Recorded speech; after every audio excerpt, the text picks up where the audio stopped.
मैं Satish Maurya skill India 91 YouTube channel पर आप सभी का स्वागत करता हूं। जैसा कि आप जानते हैं स्किल इंडिया 91 आप लोगों को एजुकेशनल कंटेंट देता है। देखिए आज हम आप लोगों के लिए कुछ नया लेकर के आए हैं। जैसे कि आप जानते हैं फर्स्ट ईयर में एम्प्लॉयबिलिटी स्किल केवल पढ़ाया जाता था, लेकिन पिछली बार बताया गया 2021 का जो CBT एग्ज़ाम हो रहा था उसमें एक लेटर जारी किया गया और उसके माध्यम से बताया गया कि एम्प्लॉयबिलिटी स्किल का पेपर होगा सेकेंड ईयर में भी।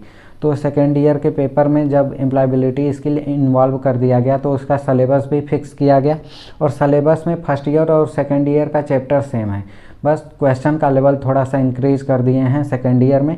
चैप्टर की यदि बात करें तो कंप्यूटर, इंग्लिश में देखें तो बेसिक ग्रामर है, स्पोकन इंग्लिश है, एनवायरनमेंट, टूल्स और फैक्ट्री के बारे में फैक्ट्री एक्ट है। तो इस तरीके से आप इन चैप्टर का स्टडी कर लीजिएगा थ्योरी में और यहाँ पे हम आपको क्वेश्चन सॉल्व कराएंगे।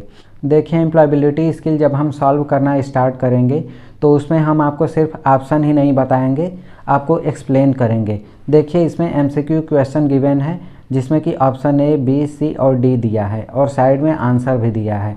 तो हम आंसर को अभी माइंड नहीं करेंगे, सबसे पहले हम क्वेश्चन पढ़ेंगे और जो ऑप्शन सही होगा उसके बारे में हम बताएंगे और जो ऑप्शन गलत होगा उसके बारे में भी हम बताएंगे कि वो क्यों गलत है या क्यों सही है। तो इस तरीके से आपका क्वेश्चन एकदम डीप तरीके से क्लियर हो जाएगा, आप समझ भी पाएंगे, आपको रटने की कोई आवश्यकता नहीं होगी और आप सही मायने में इंग्लिश भी सीख पाएंगे। ये जो आप क्वेश्चन देख रहे हैं ये निमी का क्वेश्चन है। जैसे कि फर्स्ट ईयर में हम आपको सॉल्व कराए थे निमी के 500 क्वेश्चन, उसी तरीके से ये निमी का क्वेश्चन है जिसमें कि 400 से 418 क्वेश्चन है। ये एक सीरीज चलेगा, ये एक लंबा सीरीज है जो कि 20 से 25 दिन चलेगा, जो कि आपको पार्ट वाइज डेली प्रोवाइड किया जाएगा। देखिए ये इंग्लिश में है, इसका हिंदी वर्जन अभी नहीं अपलोड किया गया है। जैसा कि आप जानते हैं भारत स्किल एक वेबसाइट है निमी का, जहाँ पे कि ये सब PDF प्रोवाइड किया जाता है निमी की तरफ से एग्ज़ाम को प्रिपेयर करने के लिए। तो वहाँ पे ये अभी इंग्लिश वर्जन में ही है, हिंदी में नहीं है। और एक चीज़ और जान लें आप, इस बदलते दुनिया में यदि आपको सर्वाइव करना है तो आपको इंग्लिश आना ज़रूरी है, क्योंकि आप कहीं पे भी जाते हैं तो आपको इंग्लिश आता है तो आप कम्युनिकेट कर पाते हैं सामने वाले से, अपने बातों को रख पाते हैं। अन्यथा आप कहीं दूसरे जगह जाते हैं, यदि इंडिया में हैं तो ठीक है हिंदी चल जाएगा, हमें अपने हिंदी लैंग्वेज पे गर्व करना चाहिए, लेकिन ये एक इंग्लिश ग्लोबल लैंग्वेज बनता जा रहा है तो इस वजह से आपको इंग्लिश भी सीखना चाहिए। तो क्वेश्चन को स्टार्ट करने से पहले हम आपसे यही रिक्वेस्ट करेंगे कि आप वीडियो को लास्ट तक देखिएगा। आइए स्टार्ट करते हैं। क्वेश्चन फर्स्ट है the plumber space the pipes yesterday. ये देखिए इंग्लिश का क्वेश्चन है जिसमें कि पूछ रहा है कि इस फिल इन द ब्लैंक्स में क्या फिलअप किया जाएगा। देखिए ये पास्ट टेंस है और यहाँ पे यस्टरडे लगा है, इसका मतलब कि ये पास्ट टेंस में बात कर रहा है। पास्ट में देखिए repair, repaired, was repair, was repaired. तो इस तरीके से वाज तो लगेगा ही, सिंपल सी बात है यदि पास्ट की बात कर रहे हैं, और यदि पास्ट में जाते हैं तो वाज रिपेयर और वाज रिपेयर्ड में कौन सा लगेगा। तो देखिए the plumber was repaired the pipe yesterday, ये ऑप्शन सही होगा आपका। यहाँ पे ये ऑप्शन नंबर D सही है। रिपेयर नहीं होगा क्योंकि ये पास्ट टेंस है और यहाँ पे रिपेयर प्रेजेंट हो जाएगा। रिपेयर्ड लगाएंगे तो ये भी पास्ट नहीं होगा और वाज रिपेयर नहीं लगेगा, वाज रिपेयर्ड होगा। यहाँ पे ये ऑप्शन परफेक्ट तरीके से फिट हो रहा है। तो the plumber was repaired the pipe yesterday, ये ऑप्शन सही होगा आपका। क्वेश्चन 2 है कुमार अ गुड कारपेंटर। यहाँ पे फिल इन द ब्लैंक्स में आपको भरना है ये आर, कैन, बी, इज। तो आप भरते हैं Kumar is a good carpenter. देखिए कुमार एक अच्छा कारपेंटर है, तो इस तरीके से आपका ऑप्शन D सही होगा। कुमार आर नहीं लगा सकते हैं क्योंकि कुमार एक है और ये यहाँ पे प्लूरल हो जाएगा, तो यहाँ पे कैन भी नहीं लगा सकते हैं, बी नहीं लगा सकते हैं, इज परफेक्ट है, तो इस वजह से इसका ऑप्शन D सही होगा।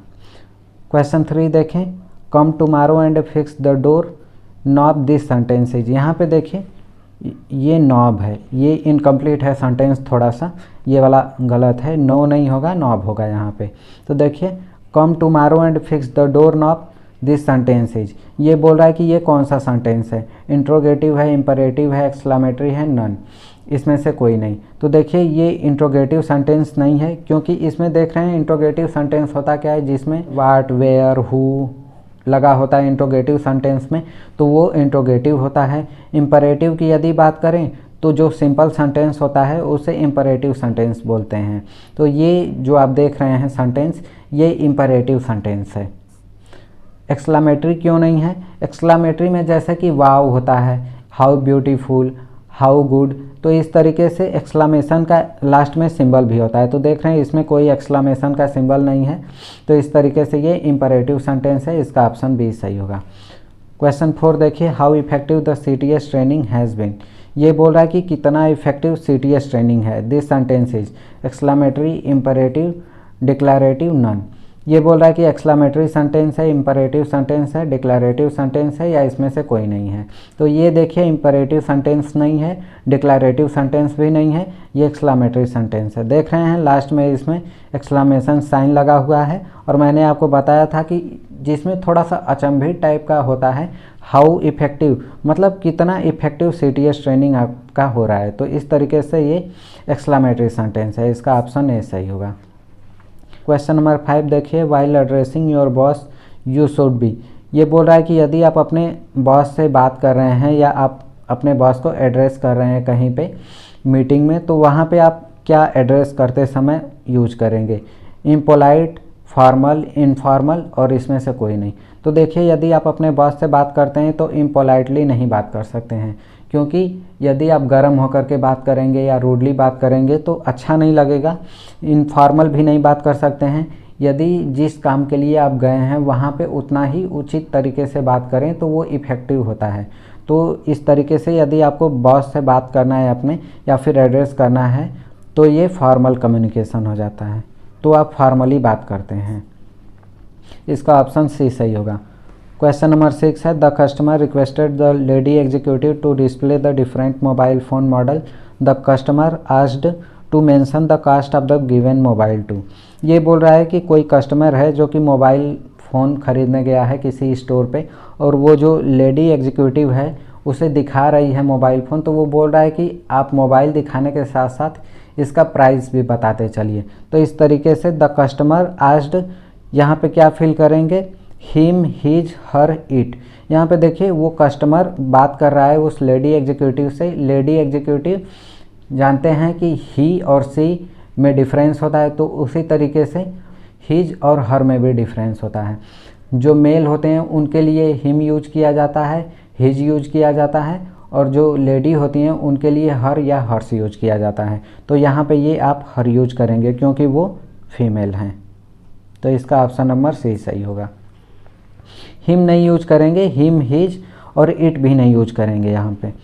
क्वेश्चन नंबर 7 है, the ITI principal called Manoj the principal asked to show hall ticket for the CTS examination.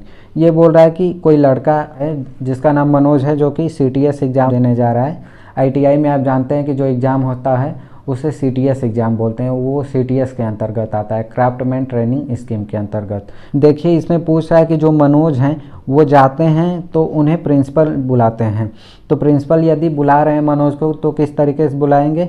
Manoj तो एक मेल हैं, उनको हर से नहीं बुला सकते हैं। तो यहाँ पे ये हर वाला ऑप्शन दोनों गलत हो जाएगा। सी और डी, यहाँ पे बात करते हैं ए और बी का। तो प्रिंसिपल आस्क्ड हिम, यदि मनोज को बुलाना है और मनोज मेल हैं तो उनको हिम से एड्रेस करेंगे यहाँ पे। तो यहाँ पे हिम फिल कर दीजिए। और सेकंड वाले में देखिए, टू शो, उन्हें अपना एडमिट कार्ड दिखाना है, हॉल टिकट दिखाना है प्रिंसिपल को कि उनके पास है कि नहीं। तो वो हिज यूज करेंगे, यहाँ पे हर नहीं यूज करेंगे क्योंकि हर लड़कियों के लिए यूज किया जाता है, फीमेल के लिए यूज किया जाता है। तो यहाँ पे ये हिज यूज करेंगे। इसका ऑप्शन नंबर ए सही हो जाएगा। क्वेश्चन नंबर 8 देखिए, hi how are you what's up, these are the example of. ये बोल रहा है कि आप किसी को hi how are you what's up इस तरीके से बोलते हैं, बात करते हैं, तो ये क्या होगा? फॉर्मल कम्युनिकेशन होगा, इनफॉर्मल होगा, पोलाइट कम्युनिकेशन होगा, या इसमें से कोई नहीं। देखिए जब हम किसी से बात करते हैं तो फॉर्मल बात करते हैं, लेकिन अपने दोस्तों में होते हैं तो एक अलग तरीके से एड्रेस करने का तरीका होता है। जब हम अपने दोस्तों में होते हैं तो व्हाट्सअप और इस तरीके का लैंग्वेज फॉर्मली यूज कर लेते हैं। तो इसे हम बोलते हैं, दोस्तों के बीच में यदि यूज कर रहे हैं इसे, तो इसे हम इनफॉर्मल कम्युनिकेशन बोलेंगे। इसका ऑप्शन नंबर बी सही होगा। क्वेश्चन नंबर 9 है, how do you come to work, what is your qualification, these are the example of. ये बोल रहा है कि ये जो सेंटेंस है ये किस प्रकार का है। Formal communication, informal communication, impolite communication, improper communication.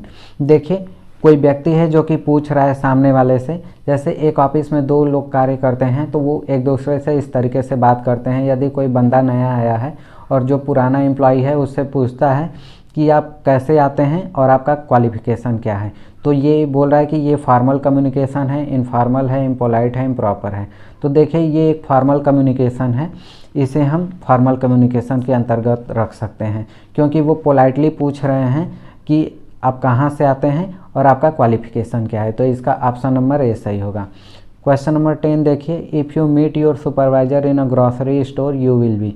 ये बोल रहा है कि यदि आप अपने सुपरवाइज़र से किसी ग्रॉसरी स्टोर में मिलते हैं तो आप क्या करेंगे, turn your face and go away. ये बोल रहा है कि यदि आप उन्हें देखते हैं तो अपना फेस घुमा करके आप कहीं दूसरी तरफ चले जाएंगे। Run to him her and hug him her, मतलब ये है कि यदि आप उन्हें देखते हैं तो मतलब दौड़ के उन्हें हक करते हैं, तो ये भी गलत है। आप फेस नहीं घुमा सकते हैं क्योंकि वो सुपरवाइज़र हैं, उन्हें ग्रीट करना चाहिए, हमें भागना नहीं चाहिए उनसे, और दौड़ के हक भी नहीं करना चाहिए क्योंकि वो पब्लिक प्लेस है।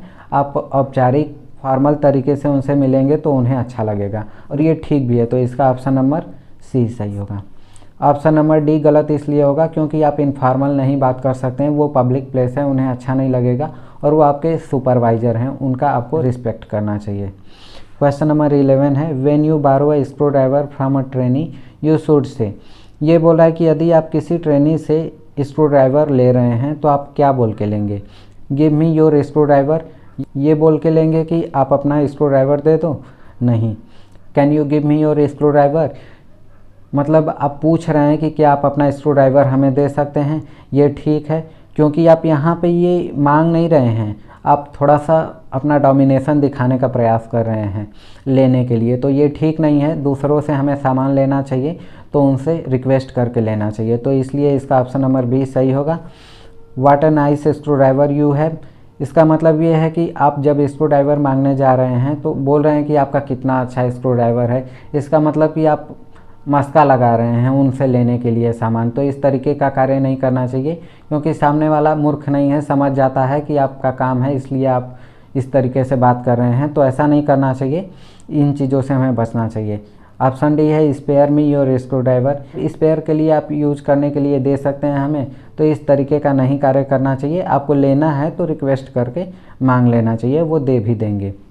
तो इसका ऑप्शन नंबर बी सही होगा।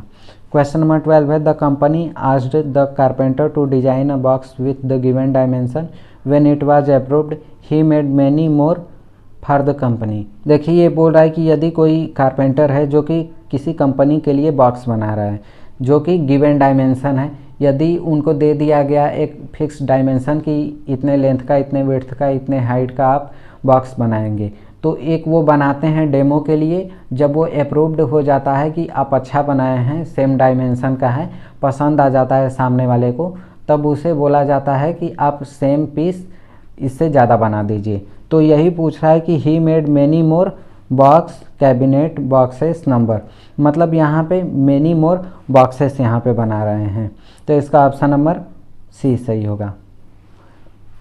यहाँ पे ये देखिए एक बॉक्स बना रहे हैं और फिर दूसरा बॉक्स भी मतलब अप्रूव्ड कर दिया गया है, फिर उसके बाद जब बॉक्स बनाएंगे तो वो बॉक्स नहीं होगा, वो प्लूरल हो जाएगा, तो बॉक्सेस यहाँ पे होगा। कैबिनेट की बात नहीं हो रही, ये गलत होगा, और नंबर में नहीं पूछा जा रहा है, तो इस तरीके से इसका ऑप्शन नंबर सी सही होगा। क्वेश्चन नंबर 13 है, magnificent, large, thin, lengthy, square, bright, sharp, hard are example of. ये बोल रहा है कि ये जो वर्ड गिवन है, magnificent, large, thin, lengthy, square, bright, sharp, hard, ये किस तरीके का वर्ड है। डिस्क्राइबिंग वर्ड है, एक्शन वर्ड है, प्रोनाउन है, नेमिंग वर्ड है। देखिए ये डिस्क्राइबिंग वर्ड है। यदि कोई चीज़ लार्ज है, थिन है, लेंदी है, मतलब कोई बोल रहा है कि ये बहुत बड़ा है, बहुत ही शार्प है, बहुत ही ब्राइट है, बहुत ही हार्ड है, तो उस मटेरियल या प्रॉपर्टी के बारे में डिस्कस किया जा रहा है। और इससे ये उजागर होता है कि आप उसके बारे में कुछ बताना चाह रहे हैं, कुछ डिस्क्राइब करना चाह रहे हैं। तो इसका ऑप्शन नंबर ए सही होगा। एक्शन वर्ड नहीं है, इसमें आप देख रहे हैं कोई भी एक्शन वाला कार्य नहीं है। जैसे मैग्निफिकेंट, लार्ज, थिन की यदि बात करें तो इसमें कोई एक्शन वाला वर्ड नहीं है। प्रोनाउन भी नहीं है ये। यदि इन्हें हम प्रोनाउन के रूप में देखें तो इन्हें टूल्स बोल सकते हैं, लेकिन टूल्स नहीं है। ये नेमिंग वर्ड भी नहीं है। नेमिंग वर्ड का मतलब कि राम, श्याम, सतीश, इस तरीके के जो भी मतलब प्रॉपर किसी चीज़ का नाम हो तो उसे नेमिंग वर्ड बोलते हैं। प्रोनाउन का मतलब कि उन सभी को कलेक्टिवली एक वर्ड में क्या बोल सकते हैं, एक्शन वर्ड तो है नहीं। तो इस वजह से ऑप्शन नंबर ए सही होगा। क्वेश्चन नंबर 14 देखिए, table, wire, socket, cable, hammer, nail, pin, motor, refrigerator are example of.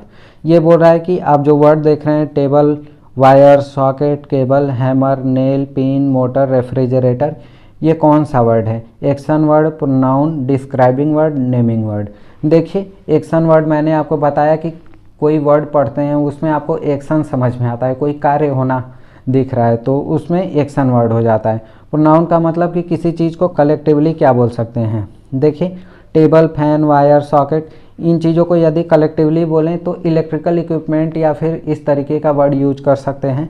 तो यहाँ पे ये नहीं बोल रहा है, ऑप्शन में नहीं गिवन है, एक्शन भी नहीं है, प्रोनाउन भी नहीं है। डिस्क्राइबिंग वर्ड की यदि बात करें तो इसमें कुछ डिस्क्राइब नहीं हो रहा है। जैसे देखिए यहाँ पे ब्राइट, शार्प, लेंथी, इसमें कुछ डिस्क्राइब हो रहा है कि वो ज़्यादा ब्राइट है, स्क्वायर है, शार्प है। इसमें देखिए कुछ नहीं डिस्क्राइब हो रहा है, तो ये डिस्क्राइबिंग वर्ड भी नहीं है। और यदि नेमिंग वर्ड की बात करें तो यहाँ पे आप देख सकते हैं वायर को वायर ही बोलेंगे, सॉकेट को सॉकेट ही बोलेंगे, केबल को केबल, हैमर को हैमर। तो इस तरीके से ये नेमिंग वर्ड है। इसका ऑप्शन नंबर डी सही होगा। क्वेश्चन नंबर 15 की बात करें, fix, measure, pull, lift, grind, mix, operate are example of. ये बोल रहा है कि fix, measure, pull, lift, grind, mix, operate, ये जो वर्ड हैं ये क्या शो कर रहा है? Pronoun, action word, describing word, naming word. तो देखिए मैंने आपको बताया था कि फिक्स कर रहे हैं, इसमें कुछ एक्शन है। जैसे हम किसी चीज़ को फिक्स करेंगे तो कोई एक्शन ले रहे हैं तभी तो वो फिक्स हो रहा है। मेजर कर रहे हैं, पुल कर रहे हैं, लिफ्ट कर रहे हैं, ग्राइंड कर रहे हैं। ग्राइंड कर रहे हैं, मान लीजिए किचन में कोई चीज़ ग्राइंड करना है आपको, तो वो एक एक्शन है, वो आप कार्य कर रहे हैं। तो इसलिए ये प्रोनाउन भी नहीं है, एक्शन वर्ड है ये। इसका ऑप्शन नंबर बी सही होगा। डिस्क्राइबिंग वर्ड नहीं है, इससे कुछ डिस्क्राइब नहीं हो रहा है, और नेमिंग वर्ड भी नहीं है। तो इसका ऑप्शन नंबर बी सही होगा। क्वेश्चन नंबर 16 देखें, comma, full stop, question marks are example of. ये बोला है कि जो कॉमा लगाते हैं, फुल स्टॉप लगाते हैं या क्वेश्चन मार्क देते हैं, ये क्या है? तो आप देखिए design, punctuation marks, formal communication, none. ये देखिए कम्युनिकेशन नहीं है। कम्युनिकेशन का मतलब होता है कि आप किसी चीज़ को बोल रहे हैं, सामने वाले के साथ किसी तरीके का कम्युनिकेशन हो रहा है, तो ये कम्युनिकेशन नहीं है। यदि डिजाइन की बात करें तो डिजाइन नहीं है, क्योंकि ये ड्राइंग का पार्ट नहीं है। इसमें आपको इंग्लिश में यदि कॉमा, फुल स्टॉप या क्वेश्चन मार्क लगाते हैं तो उसका एक मीनिंग होता है, वो पंक्चुएशन मार्क्स के अंदर आता है। तो इसका ऑप्शन नंबर बी सही होगा। डिजाइन भी नहीं है, फॉर्मल कम्युनिकेशन भी नहीं है, और इसमें से कोई नहीं, ये तो ऑप्शन गलत ही है। क्वेश्चन नंबर 17 देखें, you are requested to complete the given assignment by Monday, this is an example of. ये बोला है कि ये जो सेंटेंस दिया गया है ये कौन सा कम्युनिकेशन है? यहाँ पे किसी एम्प्लॉय से रिक्वेस्ट किया जा रहा है कि वो अपना असाइनमेंट मंडे तक कंप्लीट कर दें।